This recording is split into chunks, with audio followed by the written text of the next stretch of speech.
Welcome to One Bills Lite, your bonus dose of Bills football discussion, where we provide a fresh and different perspective from our daily show, One Bills Live. Coming up, we survey Buffalo's roster to determine the most likely positional breakdown to get to a 53-man squad. Steve is tested on QB and wide receiver roster totals in the numbers game, and we weigh in on just how fine a line it is between genuine emotion and taunting. Let's go!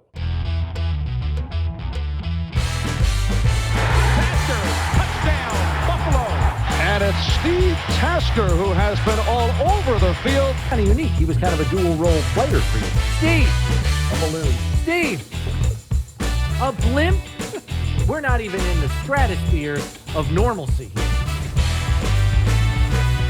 Thanks for joining us here on One Bills Lite, your fun size and alternative discussion on the Bills and the NFL. Chris Brown and Steve Tasker with you as always. And Steve, roster cut down to 80 is this coming Tuesday. A week later, it's the cut to 53. I think it's safe to say that this Bills roster is a difficult one to make because of its depth of talent, but more so than the names, which we'll probably discuss in depth maybe in next week's episode, is the positional numbers breakdown. So first, which positions do you believe will be the most difficult to whittle down to a number that doesn't disrupt the entire composition of the 53-man roster? Like I said, like you said, this is a really tough roster to make. So I think it's more than just one. I think there's three position groups that really. Here's the thing. I think if you have a weak position group, you want to keep more guys because you need to find a combination that works better than what you're seeing on the field, or at least the individual parts. That's an interesting look at it. Which, to me, they need to find a cornerback, too. They need to have three corners on the field all the time. They've got one that they love. That's a problem. Secondly, they got a bunch of guys that can really rush the passer, a bunch of guys that are really intriguing and are maybe upgrades from where they were a year ago on the defensive line. You got four of those guys on the field all the time. Mm-hmm. Wide receiver, you go four deep right away. Meaning you put four on the field a decent amount of the time. Right. It's second most in the league last year and maybe more. This year with Gabe Davis taking another step forward perhaps. There's four on the field at some point. You got to have four ready for game day, even if they're not on the field a lot. And then offensive line. 5 guys all the time, playing at a high level all the time, and guys that will back them up. So that's 4 positions. No matter what. That's like 4 spots. So corner, D-line, O-line, wide receiver. We've talked a lot about the D-line, O-line, wide receiver because it's going to be hard to make those cuts. But let's think about it that way. Where do they really need somebody to step up? Corner. Yeah. You want to keep those guys around and say if you got one that's getting better, you got to wait on him because you don't have anybody else. Right. And if no one has, and what you're talking about now, essentially, Steve, is you're beyond Tre'Davious White, Levi Wallace, and Taron Johnson. You're looking for who has separated himself as the fourth corner, the first corner off the bench. If a team goes 4 wide against you, who's the fourth corner on the field? And definitively, I think we can safely say in this training camp, I don't know that anybody has separated themselves to say, I am number 4. I mean, you can look at Cam Lewis. You can look at Saran Neal. You can look at Wild Goose. You can look at Dane Jackson. Who is definitively the fourth corner? I don't think there's a guy that says, I'm the guy. Here's why. Defensive linemen, you've got, Rousseau, Basham, Epineza, Oliver. These guys that are younger. With the older guys you've got, like Mario Addison, like Jerry Hughes, like Starlo Tulele. You've got these guys that are in their 30s, and you seem neck deep in guys that are really going to either they're good now and they're going to be maybe great, like Rousseau, Basham, Oliver. These guys, they got a chance. You don't know yet, but they got a chance to be really good. You don't even have to wait on those guys. They're good enough to plug in now. Yeah, and they're going to get better as they play. Well, what are you going to do with a guy like Bam Johnson, who's a special teams player who can rush the passer a little bit, but you kind of know what he is. Mm-hmm. You don't have to wait on these guys to know what they are or where they're going to be or if they're good enough. The defensive backfield, you might. Offensive line, same thing. At least you know who you've got that can really play. So when the season starts, that's the trigger you pull. You got 8 guys on the offensive line you know can go. Whether you get the combination just right off the bat, okay, but you got 8 guys. You only have to play 5. So under At corner, I don't know if you know that. Yeah, so under the theoretical thing that you're laying out here, because it's completely different from the way I was thinking. The way I was thinking was, oh, man, you got some really good talent at wide receiver. Some of it might not be ready yet, but if you leave it on the practice squad and you can't protect it maybe in a given week, you might lose somebody. Can you stomach losing a guy that maybe really help you and your offense in 2022? You know, you did all the homework to find that guy, either A, draft the guy, or B, sign the guy in free agency. He's not quite good enough to get on your roster right now, but man, in 2022, you could easily see him being one of your top 5 receivers, but you don't have room for him on the roster now. Do you keep him on the practice squad, protect him every single week at the expense of maybe losing somebody else? And I'm kind of thinking, well, maybe you go fat. Maybe you go fat at receiver at the expense of another position. You're looking at it completely different, which I find fascinating. You're saying cornerbacks, you're probably going to keep 5, at the very least 4 corners, but if you don't have somebody that's clearly separated himself as the 4th corner behind those top 3, White, Wallace, Johnson, maybe you keep a few extra to kind of hedge your bets. You're looking to hedge your bets here more than anything else. Here's the to thing. see if one of those guys, you're not emerging now, but maybe you emerge in week 4, week 5, Let me give you an week example 6. of how I'm thinking. Okay, you say, let's take Isaiah Hodgins. Perfect example. Was here for a year last year, rehabbing, got a chance to practice. And now is got hurt, a chance to develop, unfortunately. got a chance to get out there and start playing. And he is the 7th or 6th or 8th. Why do I wait on him another year? 2022 will take care of itself. We'll find other guys. He's a great kid. We love him, but we got a championship to win. We haven't got spots. Yeah, the train's not for waiting. passengers. The train's not waiting. We need a crew. So if you can't be a good sailor on the ship, you're getting tossed overboard. That's just the simple fact, the business matter of it. Okay. We got to win a championship this year. So if he's not, I get what you're saying. He may be good in 2. We may wish we had him in 2 years. In 2 years, we're light years away from where we are now. Yeah. There's too much invested in the here and now to worry about 2022. You've got enough guys in the here and now. Yeah, if you can think he can play, if you got a spot for him, yeah, stash him on the practice squad. But I'll tell you, you better be getting better because this roster, you're not going to take a step backwards this year. If you want to get on the roster, you got to play well enough to get on the roster. Particularly for a guy like Hodgins, who's been here for a year, was on IR, but sat there and watched these guys play, was in the meeting rooms with them, learned the offense, and then had a chance to go out and spread his wings and show himself. And if there's a hesitation about if he's ready or not, bro, that's too long. Right now, he's not on this roster as I see it. And I like the kid. He's missed some valuable time due to a knee injury that he suffered in the Detroit preseason game. And I'm just going to be honest with you. There are other guys who have simply outperformed him and been more consistent.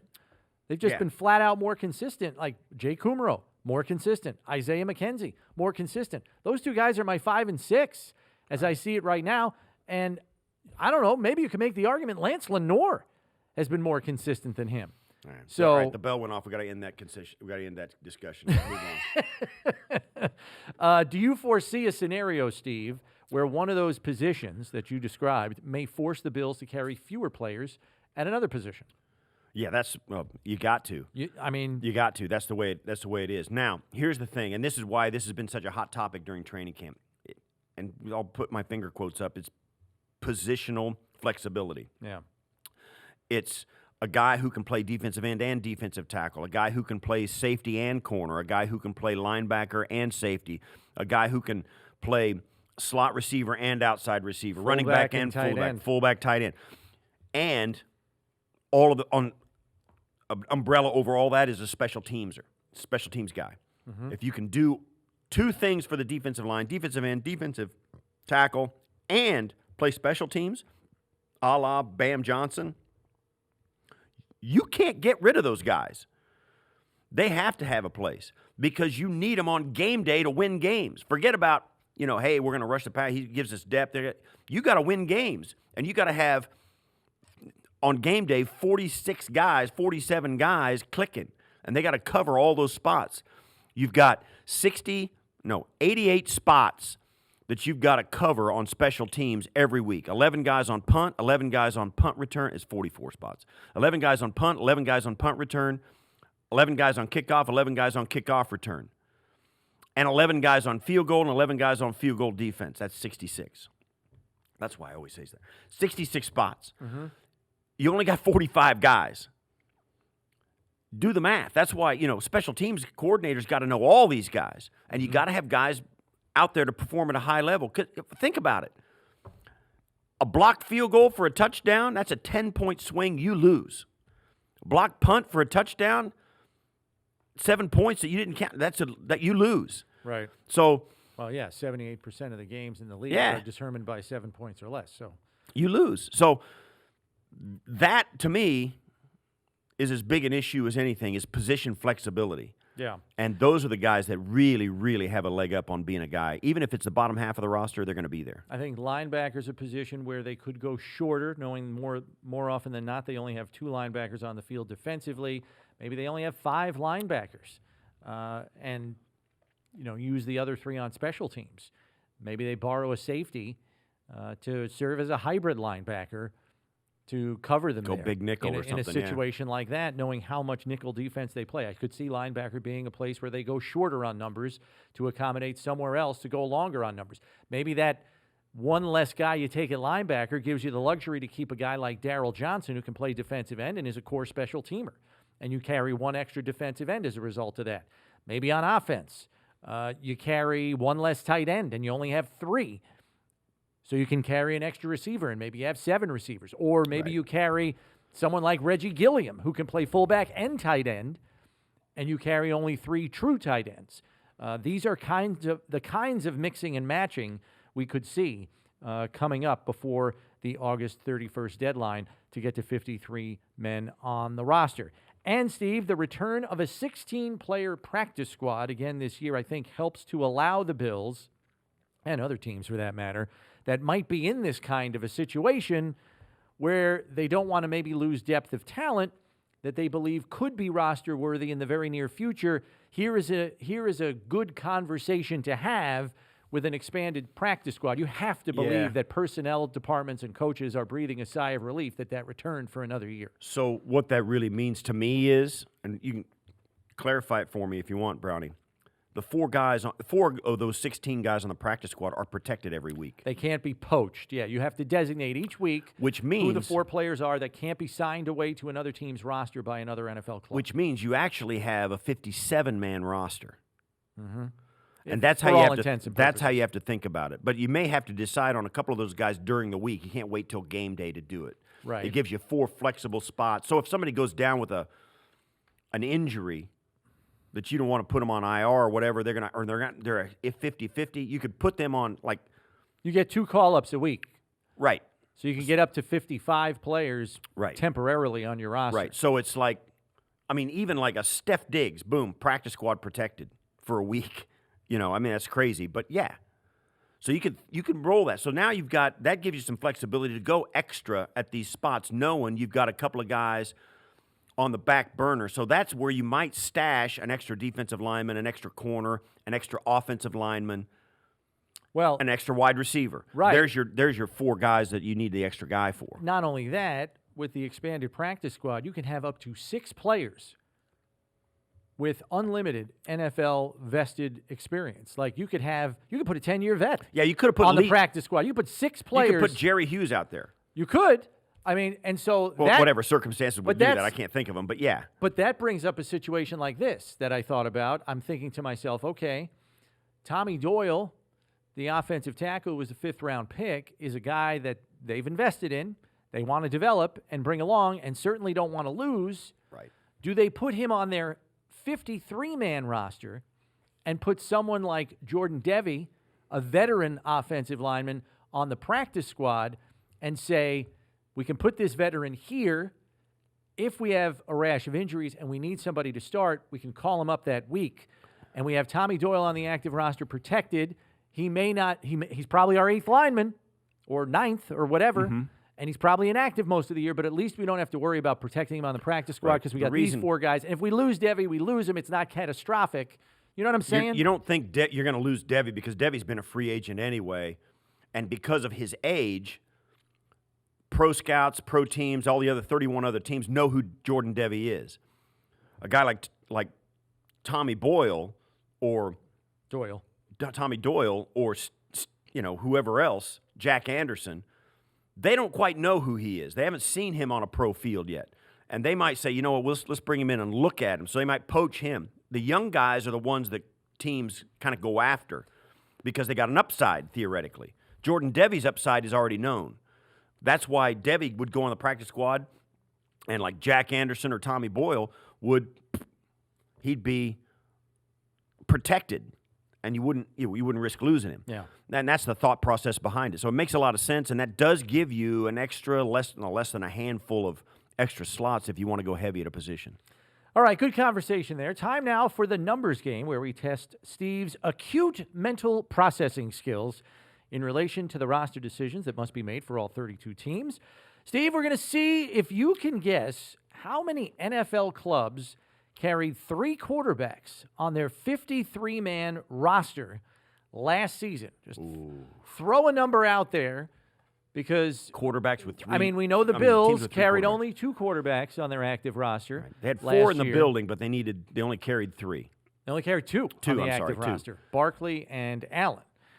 So, with that in mind, how many NFL clubs across the league had 3 quarterbacks I'm gonna say, on their active 53-man roster? I don't think it's 25% of them, which would be 8. I'm thinking it's like 5. And that's a total. I can't even think. I could not tell you. I don't even know anybody else's backup quarterback, let alone their third guy. So I'm going to say 5. And you would be extremely low with that guess. Really? Yes. It is significantly higher than that. So, okay. So I was surprised by the number as well. Really? 3 quarterbacks. I'll say 16. Half of them. You're closer. It's still higher than that? Yes, you're very close, though. Really? 18. 18.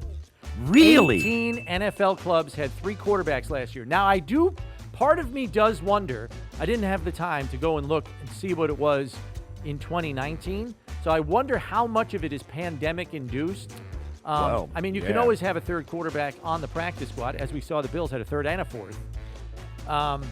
So I don't know if that played a role in more teams doing this, but more than half the league had 3 quarterbacks on their 53-man roster. That's got to be pandemic related. Although, I mean, we always had 3 in the early 90s. Right. But I think it had become more in vogue to carry only 2 in recent years and just stash a 3rd on the practice squad. Think about what happens when you have 2 guys and you get into a snow game in Buffalo against the Indianapolis Colts, and your top guy, Tyrod Taylor, goes down, and your second guy, who I don't know who it was, goes down, and you end up with Peterman. He went down with a concussion. Peterman goes down, Tyrod goes down, and you end up with, who was it? It was, he throws the long one down the sideline and wins the game. Oh, it was Webb? Joe Webb. Yeah. How about it? That's a cartoon double take. Joe Webb ends up. So that's where you win the game. You win the game with Joe Webb in a foot of snow. Yeah. Deontay Thompson, I think, caught that ball, if I remember right. That was unbelievable. That was something else. So that's where that's the worst case scenario. Okay, so second part of the numbers game. Can you guess how many NFL clubs carried 6 receivers on their 53-man roster last season? We know the Bills did. They carried 6 receivers all season long. They were active all season long. How many NFL clubs carried 6 receivers on their roster? I'll start just like I did the last time. 5. And I would tell you are horribly low again. 20. You're a little too high now.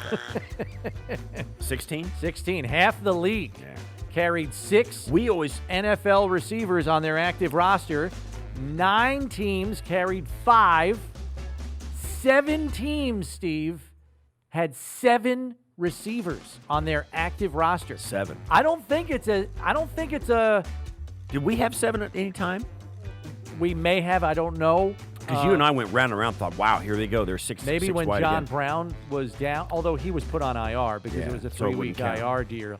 So, yeah, he wouldn't have counted towards the roster total. But I was surprised to see that 7 teams carried 7 receivers. If you want a signal or something tangible to tell you how much the league has changed, that's it. Yeah. That's it. 7 receivers is an insane number 20 years That's ago. almost like as many offensive linemen as you used to like carry. the greatest show on turf. I mean, the Rams didn't even have 6 receivers, I don't think, on their active roster. It's that right there is a blinking neon light that shows the evolution of the game. Which makes me wonder, Steve, like how likely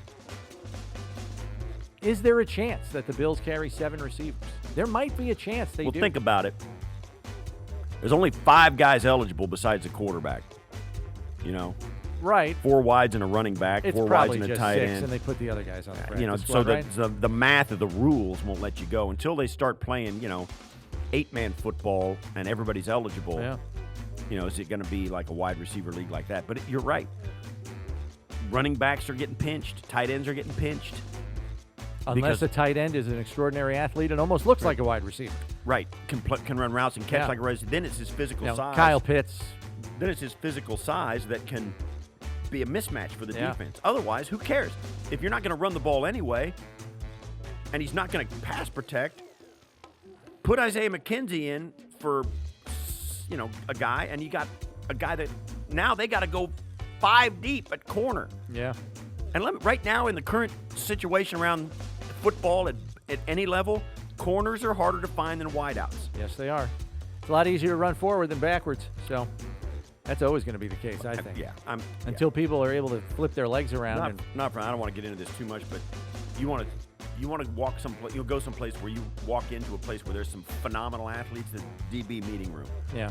Those guys they're unbelievable. 3% Even body that's talking fat. to a guy that played wide out and had to go against him. Those guys are Ripped up, special. twitchy, 3% body They fat. are special. Yeah. And that's the kind of group. Any one of the guys you go into the Buffalo Bills right now. Go to the Buffalo Bills defensive back room. There's 12 guys in there, 13 guys in there right at this point at camp. If you'd have caught those guys when they were 6 or 7 years old, pick any sport on the planet, and they would be at the same level they are right now in football. Wow. Okay. Any sport on the planet. All right. Unless you're talking about jockeys where they had to be like 105 pounds. And Any sport on the planet. okay. It's amazing they would it's raise amazing the that highest horse level. racing came top of mind there for you as you rifled through the Rolodex of sports. They may struggle in the NBA because none of them are 6'6", right? well, But right.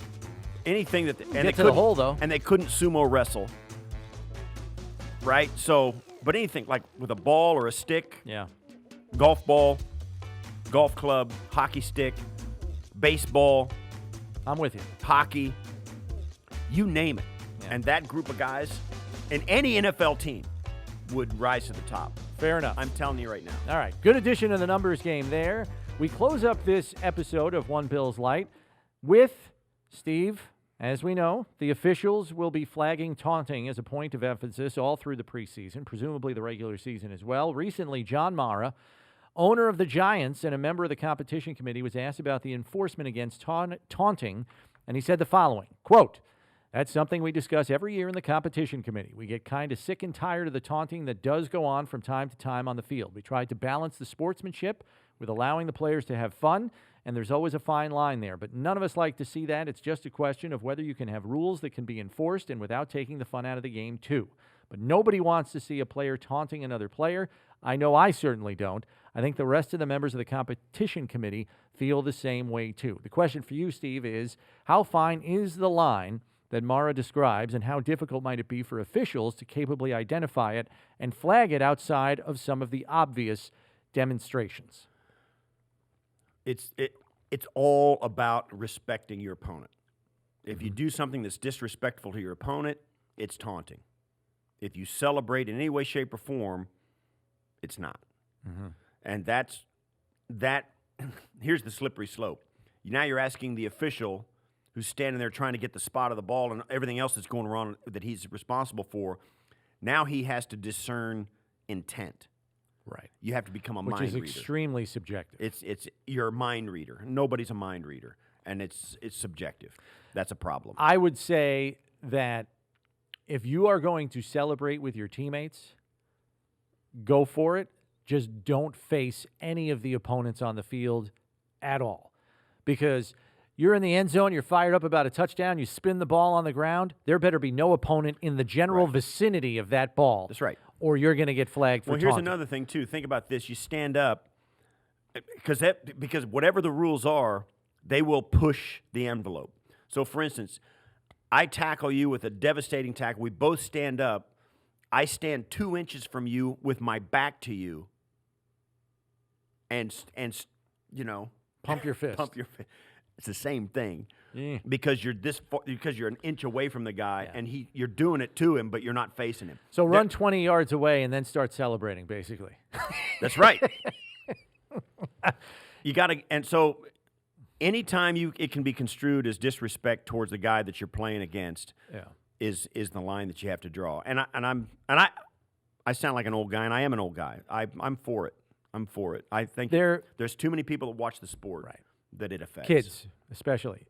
There has been some fan pushback on this point of emphasis. Some apparently feel it's unrealistic, and you'll never be able to take the emotion out of the game. All I can say is it never used to be an issue years ago. Like, even guys that were perceived as celebration idiots, like Mark Gastineau, never did it in anybody's face. He'd run around and jump around like a lunatic, but he was not pointing in people's faces like, I got you on the ground, I got you on the ground. He was an exuberant celebrator after getting a sack, but it wasn't like this in-your-face thing. Here's the thing. The only issues that would pop up is if a guy felt like he got his arm twisted or somebody chop-blocked him the wrong way, and then you'd have an argument and an issue there, but that's not taunting. That's like, hey, stop trying to end my career. It's a little bit like hockey. The players policed it. Because now, if a guy taunts you and you come back at him, you're the penalty. So you can't let the guy. You have to let the guy get away with it now. Yeah. You can't retaliate. You can't you're gonna. There were guys that back in the day, they'd grab your face mask and squeeze it, and they'd bend the iron in it. Yeah. So they put a stop to that real quick. Now